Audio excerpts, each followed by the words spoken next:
Welcome to all of you. Advait classes में आप सभी का स्वागत है। मैं दीपक शर्मा लेकर आया हूँ आपके सामने एक इम्पोर्टेंट टॉपिक, एक इंटरेस्टेड टॉपिक जिसको आप डिस्कस करने वाले हैं आज, यूनिफिकेशन ऑफ जर्मनी के बारे में, यानी जर्मनी के एकीकरण के बारे में, है ना। तो जर्मनी के एकीकरण को आज हम देखने वाले हैं, यूनिफिकेशन ऑफ जर्मनी। इस टॉपिक ने काफ़ी बच्चों की नींद ख़राब कर रखी थी। आज हम इसकी नींद ख़राब नहीं, इसको पूरी तरह से लेफ्ट हैंड पे लेने वाले हैं, है ना। तो घबराइए मत बच्चों, आज मेरे साथ आप पढ़ने वाले हो यूनिफिकेशन ऑफ जर्मनी का टॉपिक। बहुत ही ईजी तरीके से हम पढ़ने वाले हैं। आई होप, उम्मीद करूंगा कि ये टॉपिक आपको काफ़ी हद तक याद हो जाए और एग्जाम में आप अच्छे से करके आओगे। आप क्वेश्चन अगर आता है तो आपके सामने, घबराइए मत, बिल्कुल टेंशन मत लीजिए। चलिए करते हैं स्टार्ट। और ध्यान रखना, जिसने भी अद्वैत क्लासेस को सब्सक्राइब नहीं किया है वो एक बार सब्सक्राइब जरूर कर दे, क्योंकि आने वाले और भी टॉपिक आपके लिए बहुत इंपॉर्टेंट होने वाले हैं। ये अद्वैत क्लासेस आपको देने वाला है एक बेहतरीन तैयारी, है ना। एग्जाम के बोर्ड पॉइंट ऑफ व्यू से देखा जाए तो काफ़ी इंपॉर्टेंट तैयारी देने वाला है आने वाले समय में भी। तो आप इस चैनल को सब्सक्राइब जरूर कर दें, लाइक करना ना भूलें और बेल आइकन को जरूर दबा दें ताकि अगले वीडियो की नोटिफिकेशन आपको सबसे पहले मिल सके। आई होप आप समझ गए होंगे कि आपको करना कितना सा है। चलिए आज स्टार्ट करते हैं नेक्स्ट टॉपिक, जिसका नाम है unification of Germany. Let's start now. देखिए, अपन बात कर रहे हैं यूनिफिकेशन ऑफ जर्मनी की। टाइम की बात करें तो टाइम देखेंगे अपन 1866 से 1871 के दौरान, यानी 1866 से 1871 के दौरान जर्मनी में क्या घटनाएं हुई, क्या रोचक तथ्य आए, कैसे राजनीतिक परिवर्तन हुआ और कैसे यूनिफिकेशन ऑफ जर्मनी हुआ, जर्मनी का एकीकरण कैसे हुआ। देखिए, at the end of 18th century, यानी 18वीं शताब्दी के अंत में Germany was divided into more than 300 principalities, यानी कि जर्मनी जो डिवाइड था वो 300 छोटे बड़े राज्यों में यानी रियासतों में डिवाइड था उस समय जर्मनी। कब? 18th सेंचुरी के दौरान, right. Geographically the state of Germany can be divided into 3 parts. Geographically देखें, भौगोलिक दृष्टि से देखें तो जर्मनी जो है 3 पार्ट्स में डिवाइड था। कितने पार्ट्स में डिवाइड था? 3 पार्ट्स में डिवाइड था। देखिए, मैं बताता हूँ आपको जर्मनी कैसे डिवाइड था। मान लीजिए ये मैप था, है ना, जर्मनी का ये मैप है ना, इस तरह मैप है जर्मनी का। ये जो है ऊपर टॉप में नॉर्थ जर्मनी माना जाता था, ये वाला पूरा पार्ट। बीच में मिड, है ना, मध्य जर्मनी माना जाता था और लास्ट में साउथ, है ना, साउथ जर्मनी के नाम से इसको जाना जाता था। यानी भौगोलिक दृष्टि से बात कर रहे हैं अपन, जोग्राफिकली कंडीशन के आधार पर जर्मनी 3 पार्ट्स में डिवाइड है, north, mid and south, right. North में आपको ध्यान रखना है, नॉर्थ में विशेष जो स्टेट थे वो थे Frankfurt, Saxony and Persia. Persia यानी हिंदी में प्रशा, ठीक है। ये उत्तरी साइड में थे, उत्तरी यानी नॉर्थ साइड में थे। इसके अलावा बात करें तो मध्य में आपका विशेष रूप से राइनलैंड का क्षेत्र था, पूरा राइनलैंड, जिसमें नीदरलैंड का आसपास क्षेत्र आ जाता है, ये राइनलैंड था पूरा मध्य में, ठीक है। इधर बेल्जियम था, इधर फ्रांस था आपके, है ना। और इधर बात करें तो स्विट्जरलैंड, यानी कि जर्मनी के इधर बात करें साउथ की इधर लेफ्ट साइड में तो स्विट्जरलैंड था। और बिल्कुल साइड में जैसे भारत के साउथ में देखा जाता है नीचे नीचे श्रीलंका, उस तरह इटली था, ठीक है। और इधर बात करें तो ऑस्ट्रिया है, ऑस्ट्रेलिया नहीं, ऑस्ट्रिया है, ठीक है। इधर चीफ रिपब्लिक यानी कि पर्शिया के रूप में, ठीक है। तो इस तरह जो है जर्मनी जो है 3 पार्ट्स में भौगोलिक रूप से यानी जोग्राफिकली रूप से जो है डिवाइड था, ठीक है। अब अपन देखते हैं इसकी कंडीशंस क्या थी। Persia was most powerful in terms of size and military strength, यानी पर्शिया जो था वो काफ़ी बड़ा शक्तिशाली राज्य था। किसके आधार पे? आकार और सैनिक शक्ति के आधार पे, यानी कि बहुत बड़ा आकार था पर्शिया का, काफ़ी बड़ा क्षेत्र पर्शिया के राज्य में था। इसके अलावा जो है सैनिक शक्ति यानी मिलिट्री स्ट्रेंथ भी जो है काफ़ी पावरफुल थी। किसकी? पर्शिया की, यानी कि प्रशा की, ठीक है। इसके बाद बात करें डिस्पाइट बीइंग पॉलिटिकल फ्रेगमेंट्स, यानी कि राजनीतिक दृष्टि से विखंडित था ये राज्य, ये जर्मनी। इसके केवल 2 बातें ही जोड़ती थी, 2 थिंग्स केप्ट ऑफ, यानी कि जर्मनी को केवल 2 ही बातें जोड़े हुई थी विशेष रूप से देखा जाए तो उस समय। पहली बात करें तो रोमन एम्पायर्स, यानी कि राज्यों में रोम सम्राट के प्रति आदर, क्योंकि कई राज्य ऐसे थे जो जर्मनी में क्या करते थे, रोम सम्राट के प्रति यानी रोम के जो सम्राट थे उनके प्रति, नेपोलियन के प्रति आदर रखते थे, बस ये कुछ बातें थी, कुछ राज्यों को जोड़े रखती थी जो जर्मनी को। सेकंड बात थी एक्सिस्टेंस ऑफ डाइट, यानी कि डाइट का अस्तित्व। डाइट कहने भौगोलिक दृष्टि से जो राजनीतिक व्यवस्था थी उसका अस्तित्व भी जो था काफ़ी हद तक जर्मनी के कुछ राज्यों को जोड़े हुए था। बाकी अन्य दृष्टि से, राजनीतिक दृष्टि से जो है विखंडित था, पूरी तरह से बिखरा हुआ था जर्मनी। ठीक है, आगे अपन बात करें। According to a France historian, it is one of the jokes of history and that the father of modern Germany was Napoleon।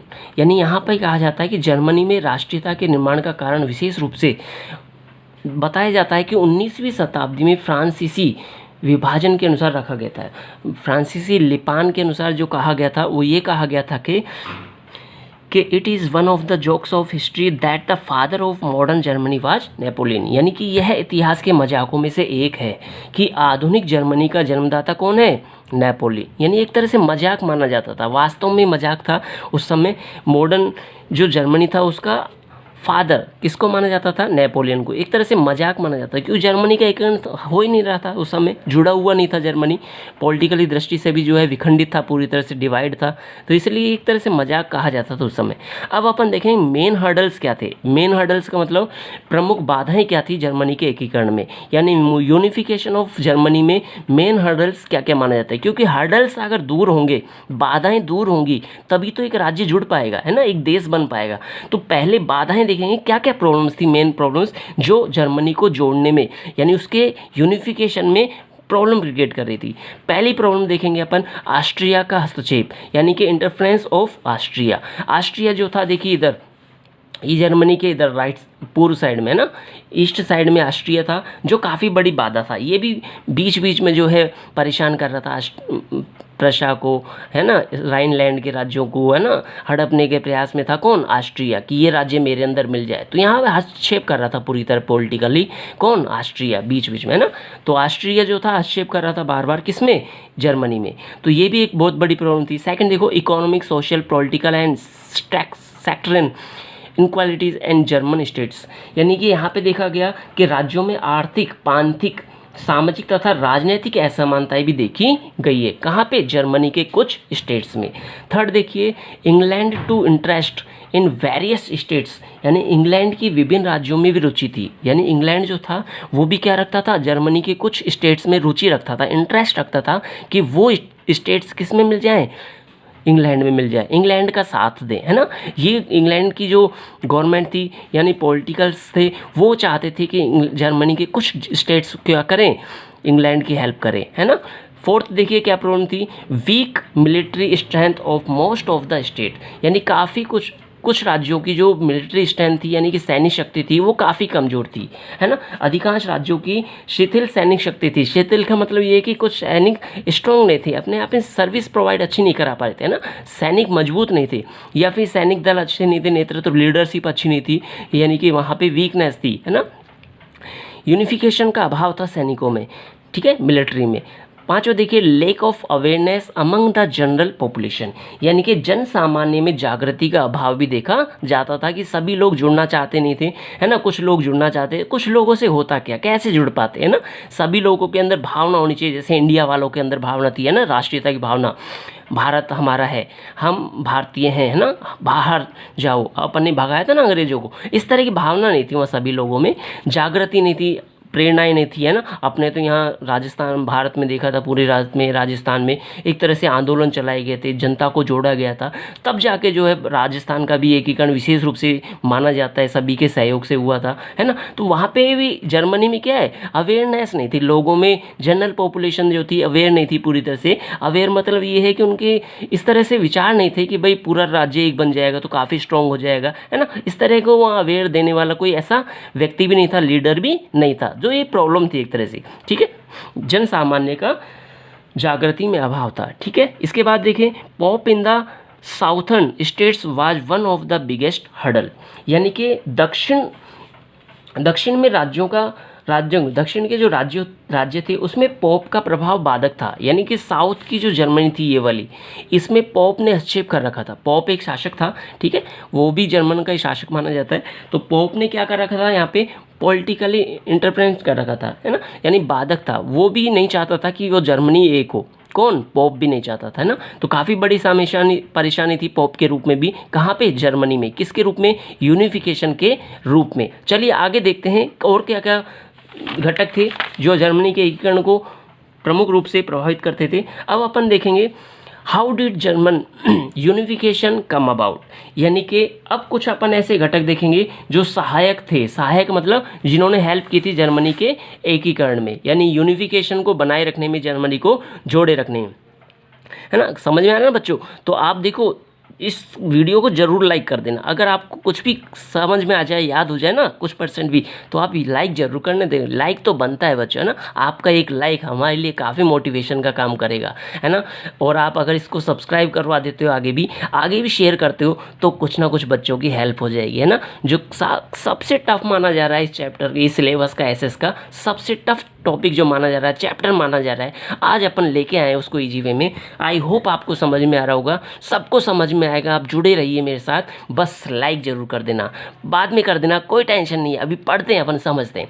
तो अपन देख रहे हैं कुछ सहायक तत्व, यानी कुछ फैक्टर्स ऐसे थे जो अच्छे थे, बेनिफिशियल थे, जो जर्मनी का एकीकरण होने में मदद कर रहे थे। जैसे पहला देखें जोल्वरिन की बात करें तो यहाँ पे इकोनॉमिक यूनियन और जोल्वरिन, यानी कि देखा जाता है कि सर्वप्रथम आर्थिक रूप से एकीकरण की शुरुआत हुई जर्मनी में, यानी इकोनॉमिक यूनियन देखी गई। किसके रूप में? आर्थिक क्रियाओं के रूप में, यानी कि ट्रेड वगैरह है, इंडस्ट्रियाँ हैं, इनको मोटिवेशन मिला, ट्रेड बढ़ने लगा, एक दूसरे स्टेट में से ट्रेड होने लगा, व्यापार होने लग गया, एक दूसरे राज्यों के मध्य आर्थिक क्रियाएं होने लग गई, जिससे जो है लोग आपस में जुड़ने लगे, है ना।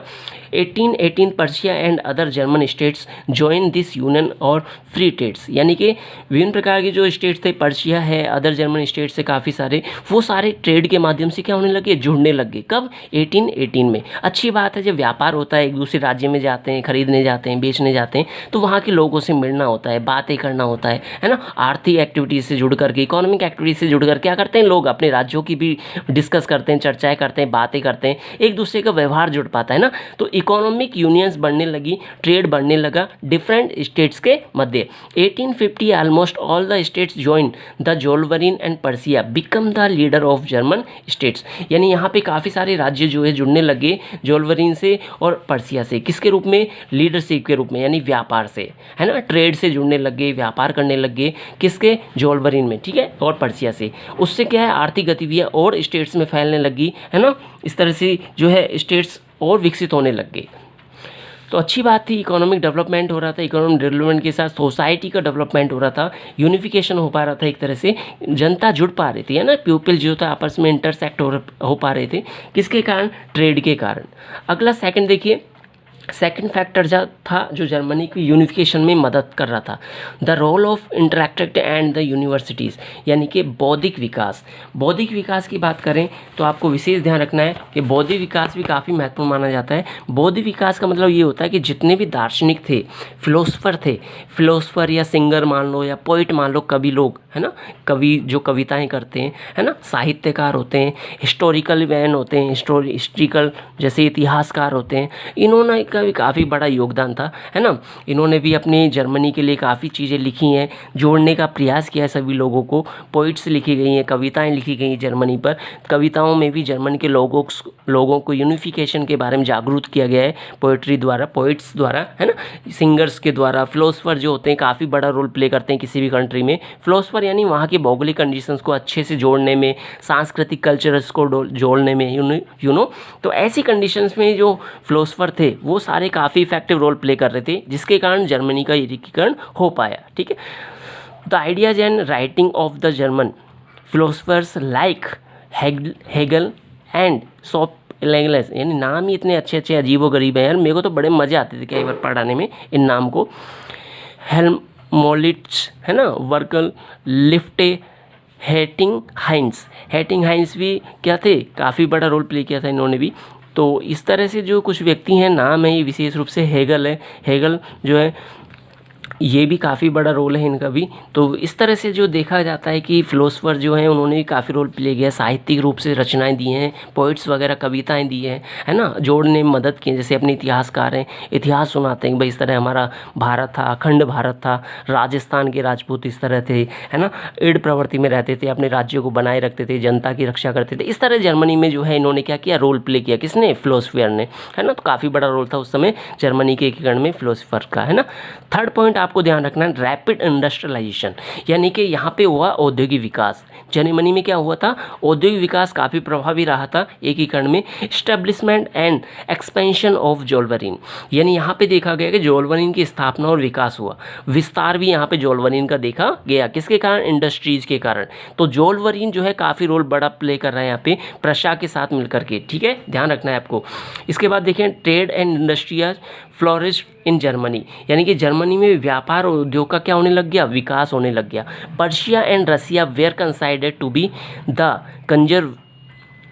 कन्वर्जेंस ऑफ इंडस्ट्री, यानी कि प्रशा और रूस औद्योगिक उद्योगों की आधारशिला माने जाते थे। कौन, पर्शिया और रूस, है ना, रसिया, रूस यानी रसिया। तो ये दोनों जो है विशेष रूप से आधार माने जाते थे, बेस माने जाते थे इंडस्ट्री के, क्योंकि इंडस्ट्रियाँ डेवलप करने में पर्शिया और रसिया ने जो है बड़ा रोल प्ले किया था, महत्वपूर्ण रोल प्ले किया था यहाँ पे जर्मनी में, जिसके कारण जर्मनी में जो है इंडस्ट्रियल रिवॉल्यूशन आया, एक तरह से मोटिवेशन मिला इंडस्ट्रीज़ को, ट्रेड को, है ना, किसके कारण, पर्शिया और रसिया के रिएक्ट के कारण, ठीक है। द ग्रोथ ऑफ रेलवेज, जिसके कारण क्या हुआ, इंडस्ट्रियलाइजेशन से क्या हुआ, रेलवेज का ग्रोथ देखी गई, यानी रेलवे को बढ़ावा मिला, है ना, रेल निर्माण हुआ, रेल मार्ग बनाए गए, रेलें बनाई गई, रेल चलाई गई, है ना। इस्टेब्लिशमेंट ऑफ कॉटन मिल्स, यानी कि सूती मिलें स्थापित की गई, किसमें, जर्मनी में, किसके प्रयासों से, पर्शिया और रसिया के, यानी रूस के प्रयासों से। उसके बाद 1860 to Germany began to enter the industrial states, यानी कि जर्मनी जो था वो काफ़ी बड़ी भूमिका निभा रहा था इस समय, और 1860 ईस्वी तक जर्मनी औद्योगिक राज्यों में आने लग गया, यानी कि औद्योगिक राज्य जो थे, इंडस्ट्रियल स्टेट्स जो थे, उसमें जाने लग गया था कौन, जर्मनी, यानी कि नाम आने लग गया जर्मनी का कि यहाँ पे काफ़ी बड़ा औद्योगिक विकास हो रहा है ना, काफ़ी सारी इंडस्ट्रियाँ लग चुकी है, कॉटन मिल्स लग चुकी है, रेलवेज काफ़ी डेवलप हो चुका है, रेलवेज के माध्यम से ट्रांसपोर्ट ईजीली हो रहा है ना। तो इसलिए इंडस्ट्रियल डेवलपमेंट में जो है जर्मनी में नाम आने लग गया जर्मन का, अन्य कंट्रीज में भी। Thus rapid industrialization also helped in the unification of Germany, यानी कि यहाँ पे जो है अन्य क्षेत्रों में भी जो है काफ़ी प्रयास किया गया और काफ़ी हेल्पफुल रहा था ये सभी क्षेत्र जो है जर्मनी के एकीकरण में, जिससे लोगों का जुड़ाव हुआ, पीपल्स आपस में कनेक्ट हुए, ट्रेड बढ़ने लगा, कल्चर्स को मोटिवेशन मिला, है ना, आपस में लोग जुड़े, एक दूसरे राज्यों से, स्टेट से क्या हुआ, कम्युनिकेशन होने लगा, राइट। तो ऐसी कंडीशन में सभी स्टेट्स धीरे धीरे क्या होने लगे, पर्शिया, रसिया, है ना, पर्शिया जो है उसका साथ देने लग गया। उसके बाद जोल्बरीन विकसित होने लगी, इसने कई स्टेट्स को जोड़ दिया, पर्शिया ने जोड़ दिया। तो इस तरह जर्मनी जो था उत्तर, मध्य और दक्षिण सभी राज्य इस तरह से कनेक्ट होने लग गए, आपस में जुड़ने लग गए, ठीक है। तो उसका एक दूसरे ने क्या किया, सहयोग किया, साथ दिया, तब जाके जो है काफ़ी बड़ा क्षेत्र जो है जर्मनी का एकीकरण में शामिल हो पाया, यूनिफिकेशन ऑफ जर्मनी हो पाया। तो इस तरह बेसिक आप इंट्रोडक्शन ध्यान रखना है आपको जर्मनी का, और जर्मनी का एकीकरण जो है काफ़ी मैं बहुत अच्छे से लेकर आया हूँ, कोशिश की है मैंने आपके एग्जाम के पॉइंट ऑफ व्यू से इस टॉपिक को रखने की। 4 मार्क्स का क्वेश्चन आपका विशेष रूप से बन सकता है, इससे ज़्यादा का नहीं बनेगा, इसके अकॉर्डिंग मैंने आपके लिए टॉपिक बनाया है। तो आपको इतना तो कम से कम याद ही रखना है जितना मैंने आपको डिस्कस किया है, ठीक है। तो ये था अपना जर्मनी का एकीकरण यानी यूनिफिकेशन ऑफ जर्मनी। एक बार रिपीट कर लेना, वीडियो को 2 बार 3 बार देख लेना, आपको डेफिनेटली काफ़ी हद तक याद हो जाएगा। वो मुझे पूरी उम्मीद है, पूरा विश्वास है आपके ऊपर, क्योंकि आपकी नॉलेज अच्छी है ना, आप अच्छे से कवर कर जाओगे इस टॉपिक को। जो सबसे टफ माना जाता है आप सबसे इजी बना जाओगे। मैप को ध्यान में रखना माइंड में, और कंडीशंस को फॉलो करना, आप अपने आप राइट कर पाओगे, एग्जाम में पूरा एक्सप्लेन कर पाओगे, ये मेरा पूरा विश्वास है। ठीक है बच्चों, अब मैं आपके लिए टॉपिक लेके आऊँगा जिसमें बिस्मार्क का योगदान देखेंगे जर्मनी के, यानी यूनिफिकेशन ऑफ जर्मनी में बिस्मार्क का काफ़ी बड़ा योगदान माना जाता है।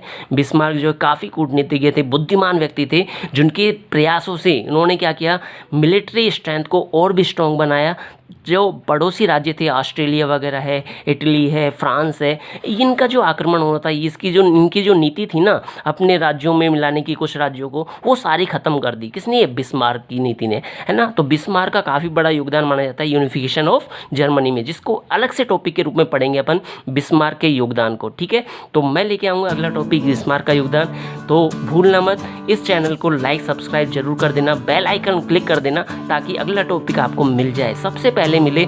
ठीक है, ओके बच्चों, देखते रहिए अद्वैत क्लासेस पर, घर बैठे यूट्यूब चैनल पर classes. Okay, keep watching, till then bye.